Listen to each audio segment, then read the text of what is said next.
You are someone who has spent many years looking at protest movements, Occupy Wall Street, left protest movements, as well as at extremist right wing groups, militias, and some of these groups that have become more prominent during the Trump administration. How do you view this conversation that is playing out right now on social media and in the media discourse about good versus bad protesters? Even Joe Biden, in his speech on Tuesday, wanted to draw this distinction between those who are being violent and those who aren't, and Trump did as well. Well, let's be clear. It's the police who are being violent. The police are the outside agitators.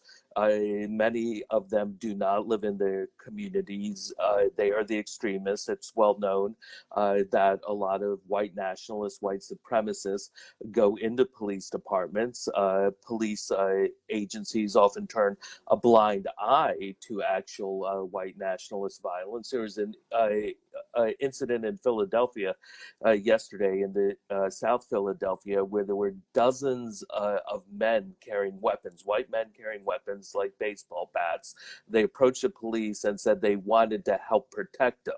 Now the police were like, they demurred and, just said that we don't need your help. But they didn't do anything to arrest them. Could you imagine if there were dozens of anarchists who were walking down the streets with weapons? They would have attacked them instantly.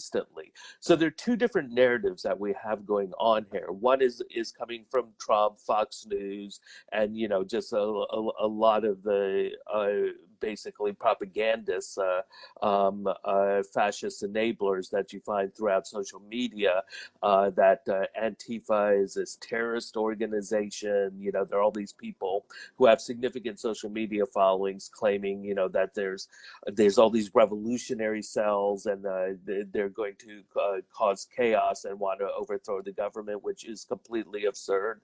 Antifa, of course, is not an organization at all. It's just a tactic and an idea. It means anti-fascist. And when you have a government that explicitly outlaws anti-fascism, it's basically saying we're the fascists. So then you also have this liberal narrative, and this starts out of Minneapolis, where you have mayors out there who initially just make the most absurd allegations. It wasn't just that, these are like white anarchists. It was they were white nationalists. The mayor of Minneapolis actually said drug cartels and foreign agents, which is completely ridiculous.